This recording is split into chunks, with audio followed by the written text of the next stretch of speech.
우리 이 자연계, 이 천연계의 그러한 어떤 원칙들을 보면 하나님을 많이 이해할 수 있을까요? 예를 들면 꽃이 왜 피었어요? 꽃이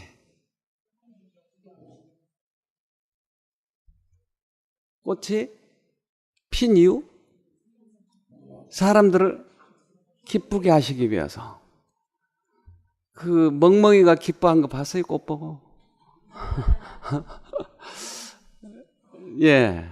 그러니까 사람들을 기쁘게 하기 위해서 꽃을 만들어 놨어요.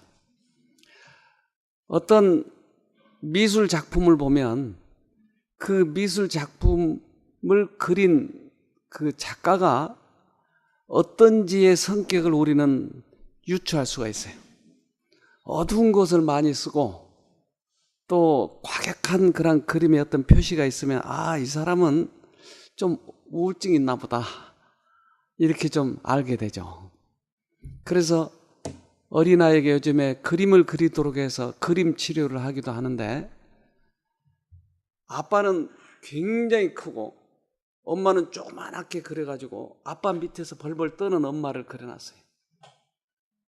그 아이 속에 그런 엄마상 아빠상이 보이는 거예요.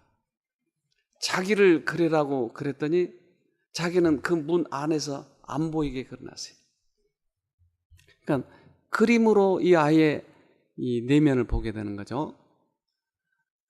그런 것처럼 하늘의 작품, 이 산들과 꽃들과 나무들과 이런 것들을 보면 그 작가의 성품이 보여지는 것이에요. 그래서 이 인간들을 기쁘게 하기 위해서 작은 꽃도 만들고 큰 꽃도 만들고, 큰 꽃이 얼마나 한 줄 아세요? 제일 큰 거, 이 세상에서.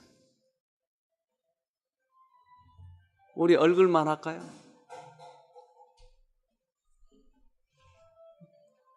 우리 키보다 훨씬 커요. 큰 꽃. 다음에 제가 한번 보여드릴게요. 근데 이건 시체 냄새를 풍겨요. 꽃이. 그래서 단 이틀인가 3일인가만 피고 져버려요. 굉장히 인도네시아에 있는 건데. 그래서 이 꽃을 크게도 만들고 작게도 만들고, 그래서 그 꽃, 그 자연계를 가서 깊숙이 연구하고 깊숙이 연구하면 뭐가 보이기 시작해요? 네, 하나님이 보여요. 근데 이 하나님을 더 섬세하게, 더 깊이 보려고 그러면 어디 가서 찾으면 돼요? 예, 성경 말씀 속에 있는 것이에요. 근데 이 성경을 우리가 보면 가장 이 성경에서 키 포인트가 있어요. 뭔지 아세요, 여러분? 이 성경에 구약에서 계속 주장하고 신약에 와서 그것을 밝혀준 것들이 있어요. 그게 뭐냐면 이 세상에 예수님이 오실 거라고 하는 거예요. 그 표상으로 무엇을 보여줬어요? 제사제도예요. 그 제사제도의 핵심이 뭐였어요? 양이었어요. 근데 그 양은 1년 된 수컷. 그 양은 절대 흠이 하나도 없어야 돼요. 그래서 양을 가져오면 등도 보고 뒤집어 가지고 배도 보고, 그래서 상처가 하나도 나 있지 않아야 돼요, 이 양은. 근데 그 양은 왜 상처가 나지 않아야 되죠? 예수님을 표상한 것이에요. 그러니까 그 제사를 지내는 이유는 뭐예요? 수천 년 동안 제사를 드린 이유, 예수님이 그런 분이 오실 것이라고 하는 것을 잊지 말도록. 그런데 이제 어느덧 세월이 흐르면서 사단은 그 제사 제도를 오해시켜놔요. 그래서 어두움을 수건으로 덮어버려요. 그리고는 제사 제도에 어떤 능력이 있는 것처럼, 제도 자체가 우리를 구원해 줄 것처럼, 그리고 그 제도를 통해서 돈을 벌 궁리를 하는 거예요. 자기의 의를 나타내기 시작하는 거예요. 제사 제도의 그 제사장들은 그 제도 자체가 무엇을 의미하는지를 높였어야 되는데 자기를 높였어요. 그래서 지금도 그러한 후유증이 교회 안에 있어요. 누굴 높여요? 2천여 명 다닌, 3천여 명 다닌 교회 신자가 저하고 성경 공부를 하게 됐어요. 그런데 이러한 제사 제도를 통해서 예수님을 발견하기 시작했어요. 그도 오랫동안 믿었어요. 그래서 그 교회는 이 구역반이 있고 이 구역장이 있고 그 구역장을 몇 개 묶어가지고 조를 만들어서 조장이 있어요. 근데 이 사람은 조장이었어요. 그리고 언제나 그 갈색 가방 이것만 가지고 있으면 이 아주 신임을 받는다고 하는 목사님으로부터 그러한 갈색 가방이었어요. 집안일 다 팽개치고 언제나 따라 나가요. 방문 갈 때마다 목사님을 따라 나가요. 어느 날 신자가 와서 목사님에게 성경 구절에 대해서 물어본 거예요. 목사님, 이 성경 구절의 의미가 뭡니까?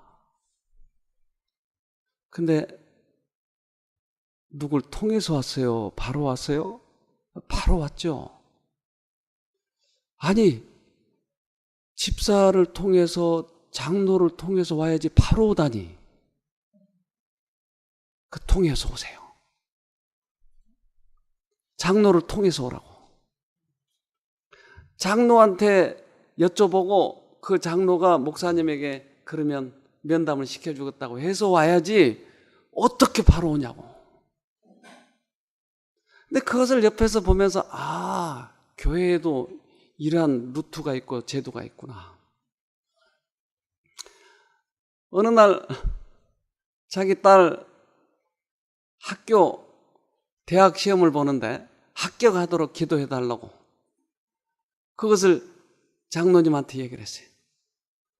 장로님이 그냥 기도해달라고 그러면 되겠느냐고, 최소한 뭐 하나 기증해야죠. 그래서 그 무슨 피아노예요 그거?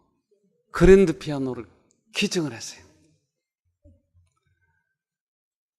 근데 그게 기도의 응답에 대해서 들었으면 다행인데 떨어졌으면 어떻게 해야죠? 다시 가져와야죠. 그러니까 이 예수님을 증거해야 할 그 사람들이 예수님과 오히려 더 간격을 두게 하고 자기 의의를 나타내기 시작하고, 이것이 어두워진 이유입니다. 자, 로마서 1장 25절 봅시다. 이는 저희가 하나님의 진리를 거짓 것으로 바꾸어 피조물을 조물조보다 더 경배하고 섬김이라. 주는 곧 영원히 찬송할 이시로다. 아멘. 25절. 이는 저희가 하나님의 진리를 거짓 것으로 바꾸어 피조물 21절. 하나님을 알되 하나님으로 영화롭게도 아니하며 감사치도 아니하고 오히려 그 생각이 허망하여지며 미련한 마음이 어두워졌나니. 하나님을 알되 하나님을 영화롭게 해야 되는데 자기가 폼을 재고 제사 제도 자체를 마치 우상 숭배하는 것처럼 만들어버리고, 그래서 어떻게 됐다고요? 그러니까 어두워진 거예요. 어두워진 이유, 내가 예수님과의 관계가 멀어져 버린 이유, 또 이 백성들이 어두워진 이유, 이것은 하나님을 영화롭게 해야 할 그때 폼을 재는 거예요. 목사님은 신자들을 직접 안 만나려고 하는 거예요. 이게 말이 되는 거예요. 그리고 기도를 부탁할 때 그랜드 피아노를 갖다 놔야 되는 거예요. 지금 이렇게 변질돼 가고 있기 때문에 세상이 어두워졌어요. 그래서 하나님을 바로 만나야 되는데 우리는 이 잘못된 제도 속에서 이 제도가 잘못되어 있다고 하는 것을 우리가 인식하면 하나님을 직접 만나도록, 그리고 우리가 선배였다면 후배들에게 하나님을 직접 만나는 방법을 가르쳐 줘야 돼요. 금식을 할 때는 일주일에 이스라엘 사람들은 하루나 이틀 또는 한 끼나 두 끼를 금식하는 것이 그들의 이 신앙생활로 되어 있어요. 여러분 금식 왜 해요? 여기 금식해야 할 사람들이 좀 있죠? 예. 소화가 안 된다든지 또는 이런 영적으로 밝아지고 싶어 할 때 금식도 하죠. 여러분 금식 기도해 본 적 있으세요? 왜 해요? 금식 기도? 영이 좀 맑아지도록. 예. 때로는 내가 하나님을 만나기 전에는 내가 음식을 먹지 않겠다고 하는 어떤 의도의 표현이기도 하고, 간절한 마음을 표현하기 위한 것이기도 하고. 그런데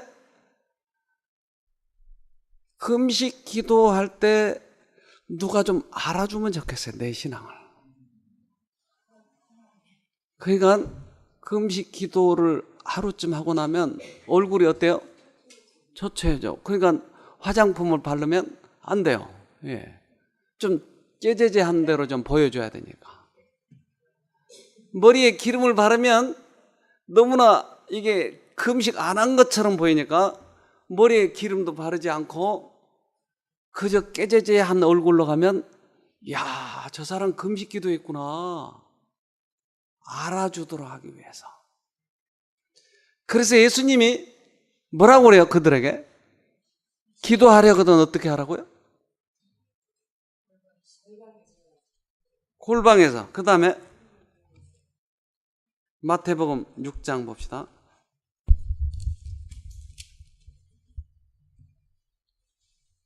마태복음 6장 17절. 너는 금식할 때에 머리에 기름을 바르고 얼굴을 씻으라. 이는 금식하는 자로 사람에게 보이지 않고 오직 은밀한 중에 계신 내 아버지께 보이게 하려 함이라. 은밀한 중에 보시는 내 아버지께서 갚으시리라. 네. 그러니까 이스라엘 사람들의 생활의 어떠한 단면을 지금 보여주고 있는 거예요. 모든 신앙생활이 다 외식하는 거예요. 외식. 그래서 원래대로 돌아가자. 하나님께 영화롭게 하지 아니하고 너의 의의를 세우지 마라. 하나님께 영화를 돌려야지. 그러니까 어두워진 것이 지금 뭐예요? 어두워진 것이. 이 세상이 어둡다고 하는 게 뭐냐고요? 어둡다고 하는 것이 하나님을 드러내야 할 자리에 사람이 거기 있는 것이에요. 사람이. 이것이 어두운 거예요. 어두워. 그러니까 예수님은 이 세상 끝날까지 당신의 품성, 당신의 사랑, 내가 너희 죄 때문에 죽는다고 하는 것을 잊어버리지 않도록 하기 위해서 제사제도를 만들었는데, 이 제사제도를 이용해서 자기의 의의를 나타내려고 하는 것이다 이 말이에요. 이게 어두워져 있는 것이. 교회 안에 그런 것이 팽배해 있는데도 하도 어두우니까 지금은 구분을 못하고 있는 거예요. 그리고 지도자들도 거기에 어두워져 있기 때문에 그것이 어두운 행동인지 모르고 하고 있는 것이에요. 우리 에베소서 5장 2절입니다. 그리스도께서 너희를 사랑하신 것 같이 너희도 서로 사랑 가운데서 행하라. 그는 우리를 위하여 자신을 버리사 향기로운 제물과 생축으로 하나님께 드리셨느니라. 네, 제사 제도의 원래의 원본이 오셔서 말씀하시는 것이, 제사 제도는 뭐라고 해요 지금? 향기와 생축으로 하나님, 향기로운 제물, 이 제사 제도의 제물이죠. 이것을 하나님께 드린 것은 어떻게 하는 것이 하나님께 드린 거라고요? 주님이 자신을 버리고 당신의 제사 제도의 원형이 된 것은, 향기로운 제물이 되는 것은 우리들을 사랑하셔서 죽으셨기 때문에. 그렇다면 이 제사를 이 집행하는 사람들은 그들에게서 뭐가 나와야 돼요? 무슨 향기요? 사랑의 향기. 주님이 너희를 사랑해서 죽으신 것처럼 너희도 형제를 서로 사랑해야 된다. 그런데 그 사랑은 없어지고 제도 가지고 돈을 벌어먹고 하려고 하는 거예요. 이게 어둠이다라고 하는 거예요. 그래서 로마서 10장 3절에는 하나님의 의를 모르고 자기 의를 세우려고 힘써 하나님의 의를 복종치 아니하였느니라. 네, 하나님의 의, 그 하나님의 의를 우리들에게 보여줘야 되는데 자기의 의를 세우고 말하세요. 이게 어두움이에요. 어두움. 이 어두움에서 벗어나야 되는 거지. 그래서 하나님을 멀리 떠나면 떠날수록 제사 제도는 엄격한 것이에요. 그래서 이제 이스라엘 백성들은 그 십계명 외에 100몇 가지를 더 만들었어요. 지킬 수 있도록. 잔대에다 침을 뱉으면 안 돼요. 왜요? 아직 그것도 모르세요? 안식일에 물 주는 거니까. 안식일에 일을 하면 안 되는데 물을 줬다는 거야. 그러면 지금 현재 이스라엘 민족들이 그러고 있어요. 엘리베이터를 안식일에 타려면 뭐 해야 돼요? 버튼을 눌러야죠. 일이에요, 이게. 일. 그러면 타긴 타야 되겠는데 어떻게 하죠? 그래서 안식일은 층마다 쓰게끔 만들어놨어요. 누르니까 일이니까. 그래서 그날은 택시 운전하면 안 돼요. 그래서 이스라엘은 그 주위에 있는 나라에서 택시 운전수들이 들어와 가지고 그날은 일을 해요. 그래서 마음으로 여자를 보고 음욕을 품으면 안 되니까 어떻게 해야 돼요? 그날은 여자들은 수없이 지나가는데 눈을 감고 가야 돼요. 눈을 감고 가려면 어떤 일이 생기겠어요? 전봇대에 부딪힌 일이 생기겠죠. 그래서 이마에 혹이 나면 믿음이 좋다고 하는 거예요. 그러니까 이 제사 제도가 한번 오해되기 시작하니까 너무너무 유치한 신앙이 돼버린 거예요. 이게. 지금의 세상 형편이에요, 여러분. 교회의 이 제사 제도의 원래의 목적이 없어져 버리니까 암에 걸린 사람이 지난번에 오셔서 그 교회에서 하도 회개하라고 많이 그러니까 이 사람이 피해서 이제 교회를 안 나가는 거예요. 왜? 이 암은 잘못 믿었기 때문에, 죄를 많이 지었기 때문에 암에 걸렸다고 자꾸 목사님이 지적하고 그 다음에 또 장로님이 지적하고 그러니까 교회를 나갈 수가 없는 게 창피해서 이제. 그 사람, 지적한 사람은 죄가 없나요? 그러니까 이렇게 돼버린 거예요, 지금 세상에. 그 사람을 위로하고 예수님께 다시 한번 인도하고 이래야 될 텐데. 예수님이 우리 죄 때문에 돌아가셨다고 하는 제사 제도의 그 원칙을 그들에게 보여줘야 될 텐데 그들은 지적하고 사랑이 없어요. 그래서 사람들에게 도덕을 가르치는 것이 마치 교회처럼 돼요. 도덕은 학교에서 배우는 거예요. 예수님은 우리들에게 그 도덕보다 더 큰 하나님의 사랑을 보여줬다고요. 지금 많이 어두워졌어요.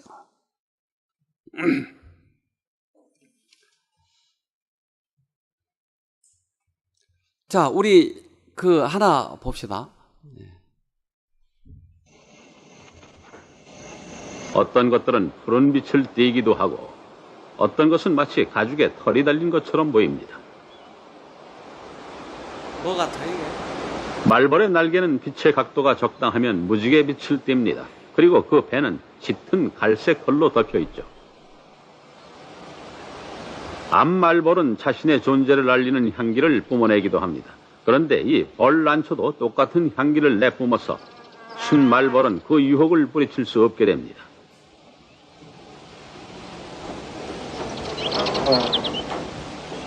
숫펄이 교미하기 위해 머리를 앞으로 밀어대면 꽃가루 덩어리가 숫펄의 머리에 노란 뿔처럼 달라붙게 됩니다. 저게 암펄인 줄 알고 범위하려고 하는 거야.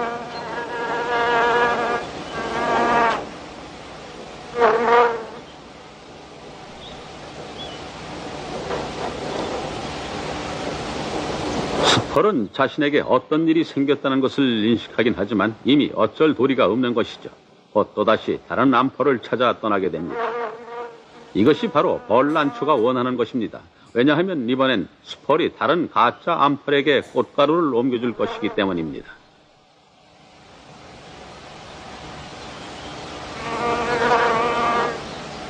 많은 벌란초들이 털을 아래쪽으로 향하게 하여 마치 암펄이 머리를 위쪽으로 향하고 앉은 모습을 흉내내지만 간혹 반대로 머리를 아래로 향한 것처럼 한 경우도 있습니다. 이런 때는 숫펄은 교미를 위해 아래를 향해 앉게 되고 그 결과 꽃가루가 숫펄의 꼬리 쪽에 묻게 됩니다. 이 숫펄도 마찬가지로 기대에 어긋나 크게 실망하는 모습이 분명합니다.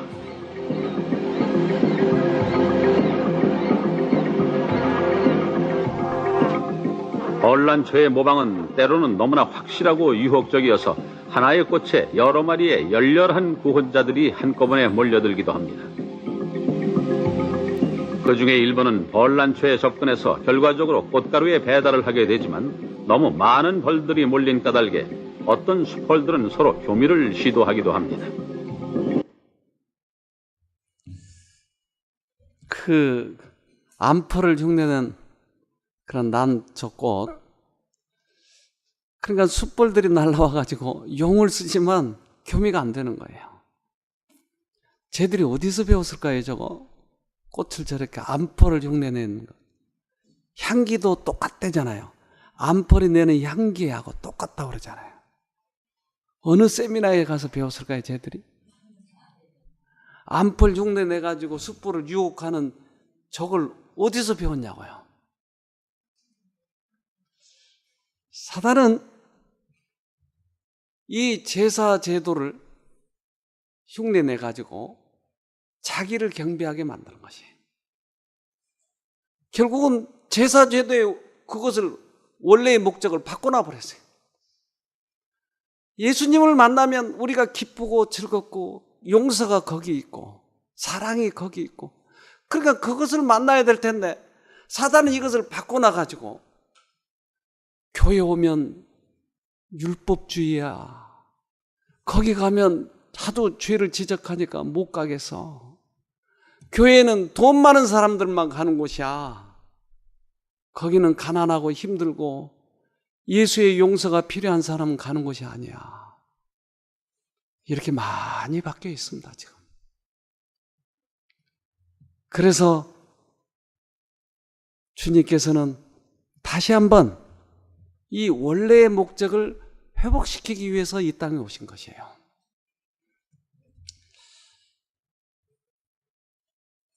예수님을 만나게 되면 그 사랑의 예수님, 우리 부모님보다 훨씬 더 큰 사랑을 가지신 그 예수님을 만나면 우리가 어떨까요? 여러분 사랑해 봤어요? 여러분 남녀끼리 사랑해 보셨어요? 사랑 한 번도 안 해보신 것 같으네. 결혼은 그러면 그냥 억지로 한 건가요? 사랑 해봤어요? 네? 몇 사람밖에 없네 이거. 사랑해 보니까 어떻든가요? 기뻐요? 그리고요, 행복해요. 또요, 다시 만나고 싶어요. 또요, 닮고 싶어요. 지금 말씀하신 대로 가서 하세요. 집에 가서. 그리고 우리의 마음이 편안해지고 또한 마음에 찌릿찌릿찌릿한 것 느껴져요.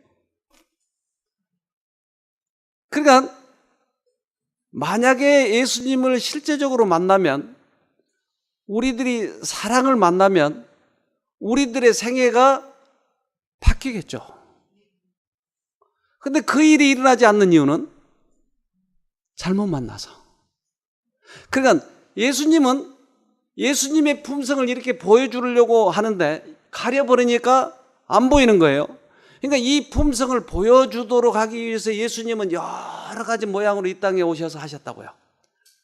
그런데 그것을 가려놨으니까 우리가 안 변하는 것이. 안 변한 이유가 왜요? 우리들 생각으로 신앙을 하고 있는 거예요. 그 원래의 원본을 못 보고 사단에게 속아서 예수님을 보고 있는 것이.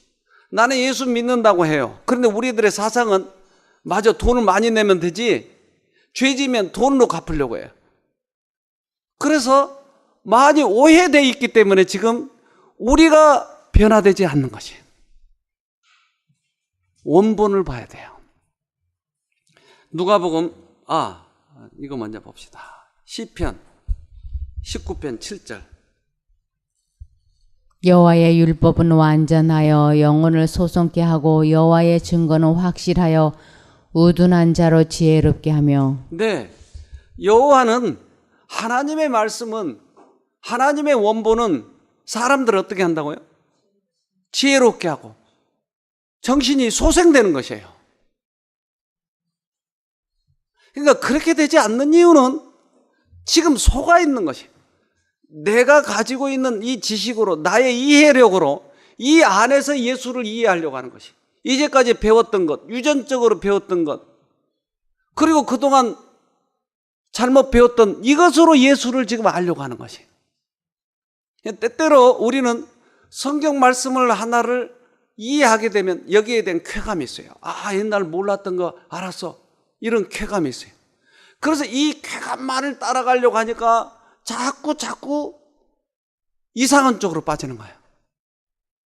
근데 살아계신 하나님을 만나면 우리들의 마음뿐만 아니라 우리들의 생애에도 변화가 생기는 것이. 그래서 오류에 많이 빠지는 이유가 이 쾌감을 따라가려고 하는 거예요. 쾌감. 그러나 우리는 이 쾌감이 우리를 구원해 주지는 않아요. 그것이 생애에 적용이 돼야 될 때. 카메라로 말해요. 제가 이 카메라로 사람을 이렇게 찍으려고 하면, 지금 우리 문자매님을 이렇게 이것으로 포착을 하고 있는데 아주 흐릿하게 보여요. 근데 한참 이렇게 이 셔터를 반 셔터를 몇 번 눌러주면 이게 밝게 보여요. 여기에 이 센서가 있어가지고, 이 센서가 두 구멍이 있는데 이 센서가 적외선이나 무슨 선으로 이렇게 내보낼 거예요. 그래서 그것이 딱 포착이 되면 이 렌즈에 감지해가지고 그 렌즈가 그걸 딱 이렇게 정확하게 보여주는 것이. 그래서 카메라를 찍을 때 바로 이렇게 하면 흐려요, 이게. 근데 이렇게 몇 번 반샷타를 눌러주면 이게 딱 정확하게. 그래서 우리 눈이 이제까지 예수가 흐리게 보였어요, 흐리게. 그런데 예수를 정확하게 볼 때 우리들에게 능력이 들어오니까 이것을 흐리도록 하기 위해서 사단이 전체를 다 흐리게 해놨다 이 말이에요. 그런데 하나님의 은혜로 우리가 예수님의 품성을 바로 알게 됐다 이 말이에요.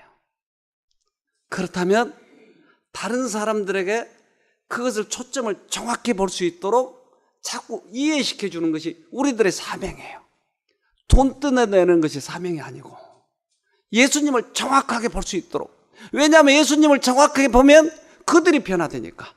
예수님을 정확하게 보면 몸이 회복이 되니까.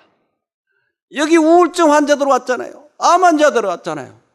그런데 여기서 약을 하나도 주지 않았잖아요. 그런데 어떻게 회복이 되죠? 카메라의 초점을 맞출 수 있도록 그들에게 예수님의 품성을 보여주니까. 그것을 이용해서 돈을 뜯어먹고 있는 사람들을 예수님은 가장 많이 나무랬어요.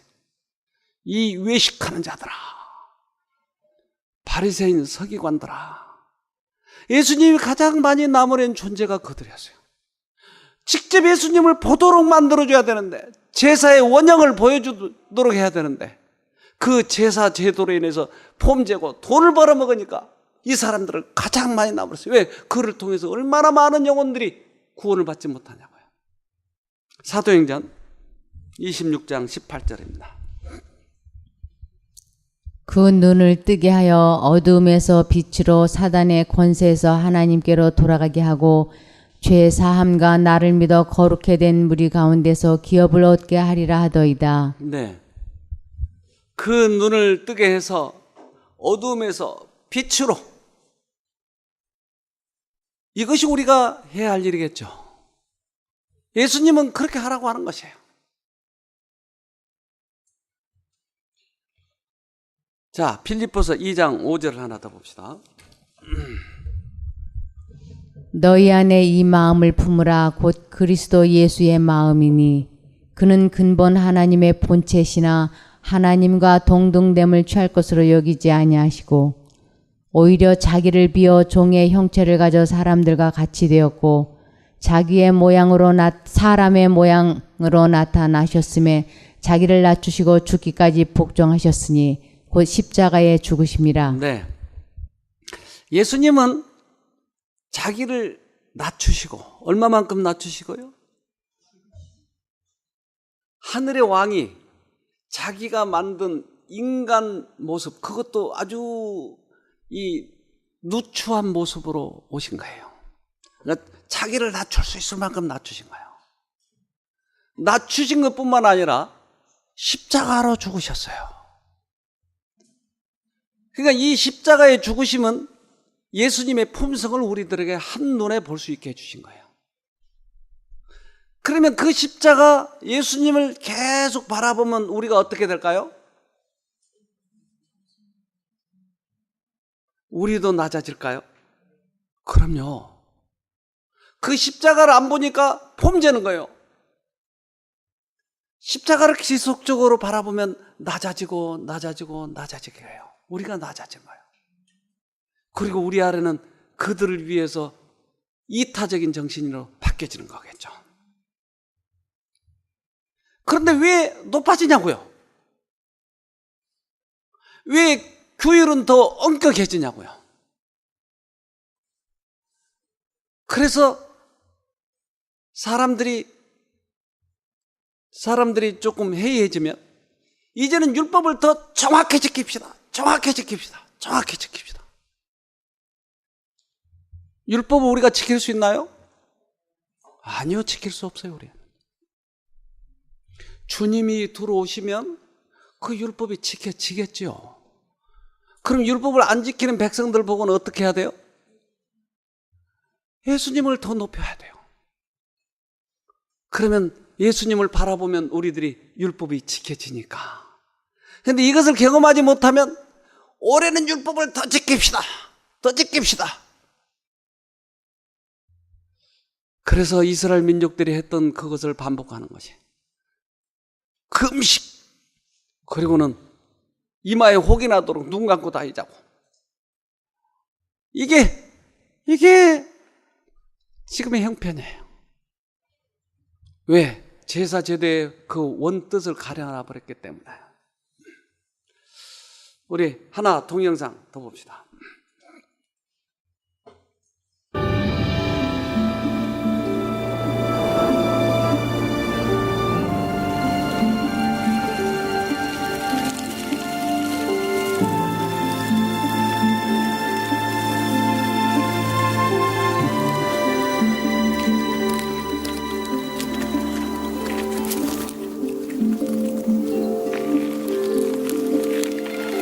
거대한 고산 식물들은 깃털 같은 잎으로 자신의 봉우리를 감싸서 상해를 막습니다.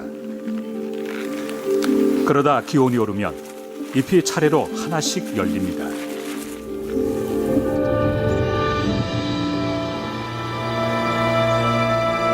큰 타조깃 로벨리아는 성장 주기가 매우 특이합니다. 몇 년 동안 꾸준히 자라다가 엄청난 양의 털로 뒤덮인 꽃가지를 내밀어 수백 송이의 작은 꽃들을 피워냅니다. 해발 4,000m가 넘는 이곳에는 번식을 도와줄 곤충이 거의 없기 때문에 로벨리아는 다른 파트너를 찾았습니다.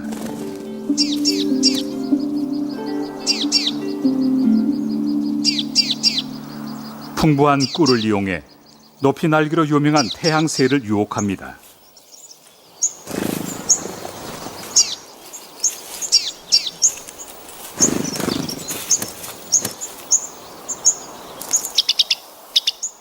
태양새에게 로벨리아는 꿀을 먹을 수 있는 곳이자 만남의 장소이고 일광욕실이기도 합니다.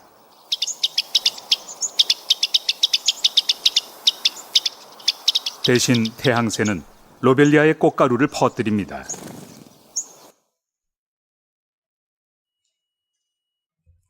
이 로벨리아는 해발 4,000m나 되니까 추워요, 거기가. 그러니까 온도 기온차가 많이 나. 그들은 어떤 옷을 입어야 되겠어요? 그 털옷 입고 있잖아요, 털옷. 근데 꽃도 밖에 있으면 얼어요. 그러니까 털옷 속에다 꽃을 피운 거예요. 근데 이 털옷 속에 꽃이 있다고 하는 걸 누가 알아요? 저 새만이 알아요, 저 새만이. 태양새. 그러니까 태양새는 털옷을 제끼고 그 속에 와서 꿀을 먹는 거예요.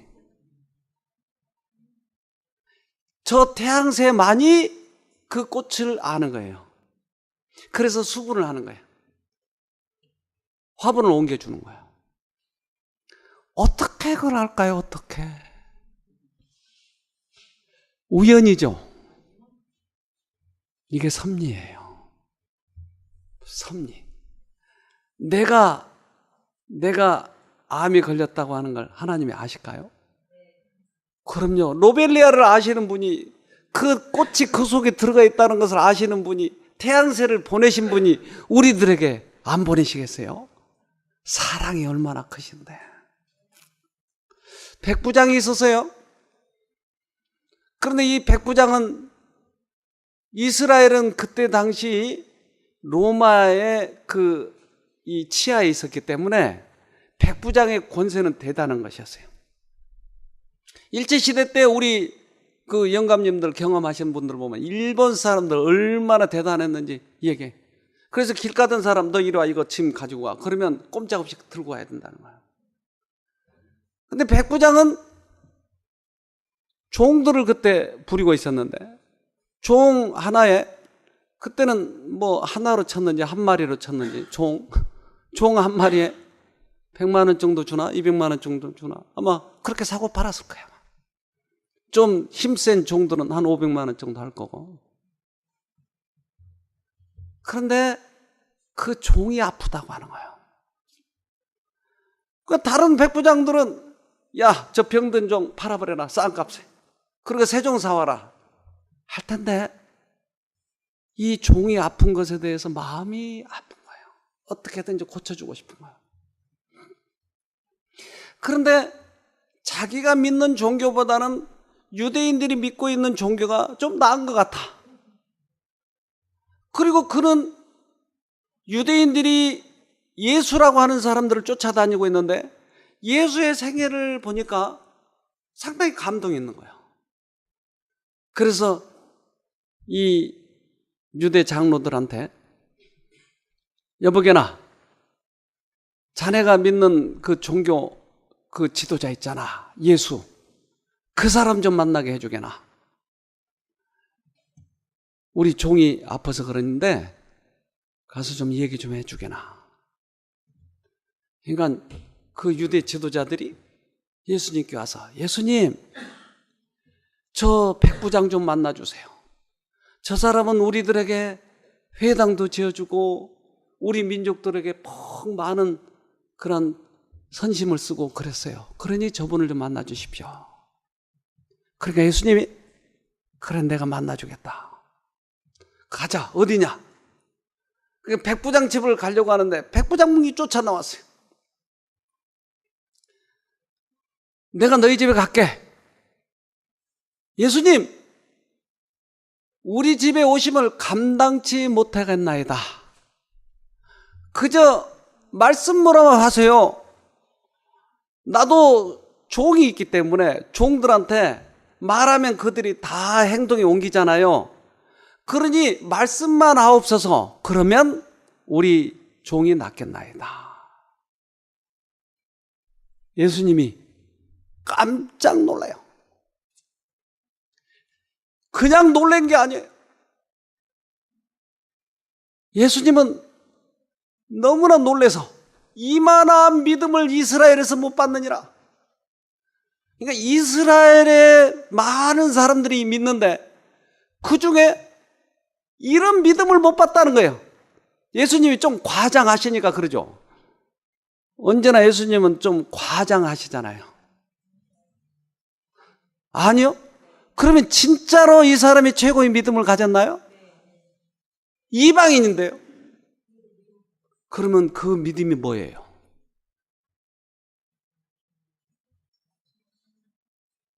종을 사랑하는 마음. 네. 또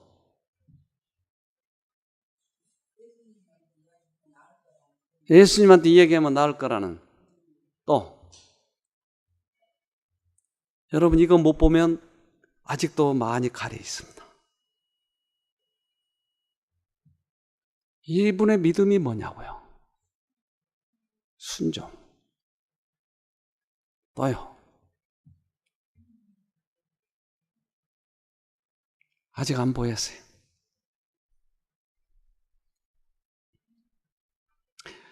이스라엘 유대 지도자들은 이 사람이 성전을 지어줬고 회당을 지어줬고 유대인들에게 잘해줬기 때문에 그에 대한 공로로 이 사람의 부탁을 들어줘야 된다고 하는 생각을 가지고 있는 거예요. 하나님께 무언가를 우리가 가지고 가야 하나님께서 빠다제로 10만 원 내면 100만 원 준다는 거예요. 그러니까 우리들의 공로, 우리들의 의, 이것을 가지고 가야, 착함을 가지고 가야 하나님이 우리를 이뻐하신다고 하는 거예요. 그러니까 예수님 이 부탁을 들어주세요. 우리에게 회당도 지어줬어요 라고 이야기한다고요. 근데 이 백부장은 카메라의 초점을 자꾸 보고 있는 거예요. 카메라 초점. 그러니까 예수를 가만히 보니까 뭐 하시는 거예요? 예수님은 이 땅에 왕국을 세우려고 하는 것이 아니고 그분의 품성을 보여주고 있는 것을 보는 거예요. 이게 눈의 초점이 달라. 이스라엘 전체 민족과 이 백부장이 보는 초점이 다른 거예요. 예수님은 너무나 놀랐어요. 제사 제도를 한 번도 행하지 않는 그 사람, 이 사람이 정확히 예수를 보고 있는 거예요. 우리 집에 오시는 것을 감당치 못하겠나이다. 내가 한 게 뭐 있어요, 예수님? 당신이 말씀만 하시면 되는데 당신의 자비로 우리를 낫게 해주지, 당신의 십자가로 죽으셔서 우리들의 죄값을 갚으신 것처럼 뭐 우리가 한 게 뭐 있어요? 당신의 그 성품이 자비하시니까 부탁을 하면, 간절한 부탁을 하면 들어주신 분 아닙니까? 믿음 자체가 달라요. 믿음 자체가. 여러분 지금 이 세상이 그렇게 돼 있다고요. 누가복음 7장 봅시다.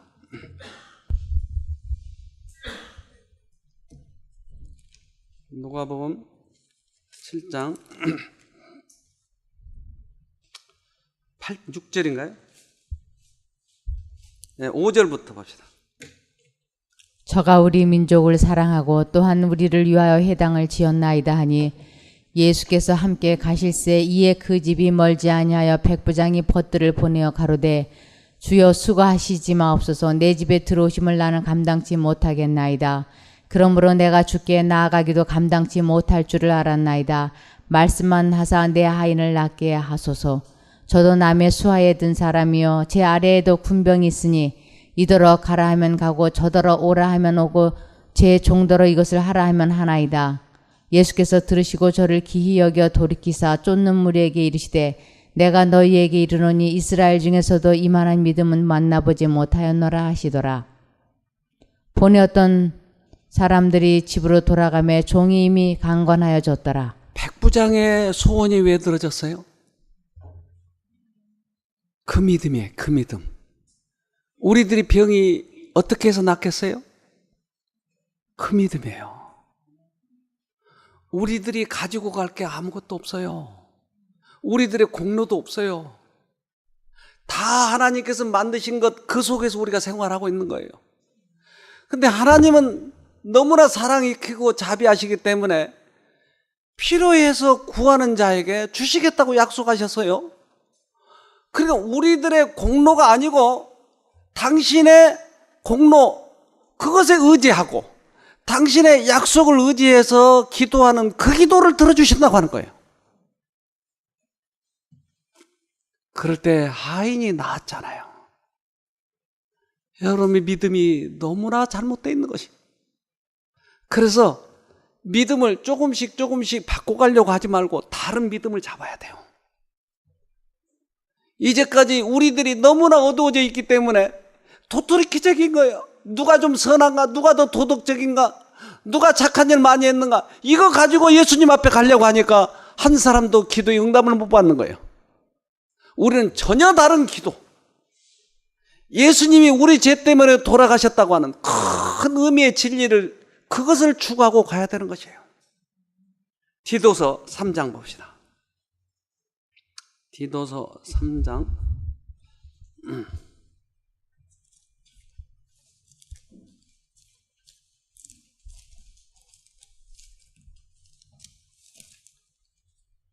디도서 3장 5절입니다. 우리를 구원하시되 우리의 행한 바 의로운 행위로 말미암지 아니하고 오직 그의 긍휼하심을 쫓아 중생의 씻음과 성령의 새롭게 하심으로 하셨나니. 네.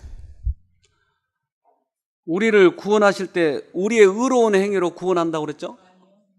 아니라고 그러잖아요. 그러니까 우리가 응답을 받으려면 주님의 뜻을 알아야 돼요. 백부장은 주님의 품성을 붙잡았어요. 이스라엘 민족들은 그들의 전통과 그들의 착함, 그 의에 자기들이 빠지고 말았어요. 지금의 어두움이 바로 그거예요.